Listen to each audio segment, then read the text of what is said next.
بسم اللہ الرحمن الرحیم۔ محترم ناظرین، السلام علیکم۔ حضرت ابو ہریرہ رضی اللہ تعالی عنہ سے روایت ہے کہ رسول اللہ صلی اللہ علیہ وسلم نے ارشاد فرمایا کہ جسم کے ہر بال کے نیچے جنابت کا اثر ہوتا ہے، اس لیے غسل جنابت میں بالوں کو اچھی طرح دھونا چاہیے تاکہ جسم انسانی کا وہ حصہ بھی جو بالوں سے چھپا رہتا ہے پاک صاف ہو جائے، اور جلد کا جو حصہ ظاہر ہے جس پر بال نہیں ہیں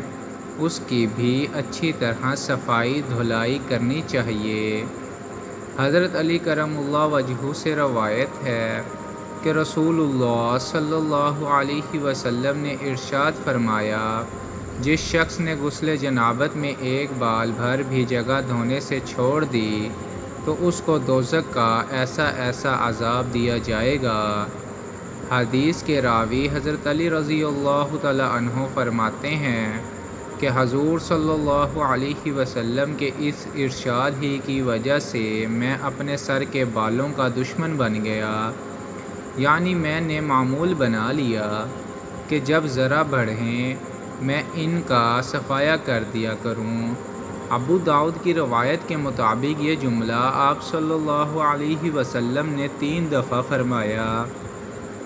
ان دونوں حدیثوں سے معلوم ہوا کہ غسل جنابت میں سارے جسم کا اس طرح دھویا جانا ضروری ہے کہ ایک بال بھر جگہ بھی دھونے سے باقی نہ رہ جائے۔ بعض شارحین نے لکھا ہے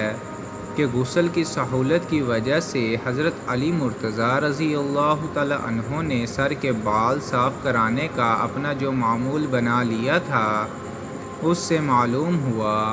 کہ اس مقصد سے سر منڈانے کا طریقہ بھی جائز اور مستحسن ہے، اگرچہ اولیٰ سر پر بال رکھنے ہی کا طریقہ ہے، جیسا کہ خود رسول اللہ صلی اللہ علیہ وسلم کا اور باقی خلفائے راشدین کا معمول تھا۔ امیر المومنین حضرت عائشہ صدیقہ رضی اللہ تعالی عنہا سے روایت ہے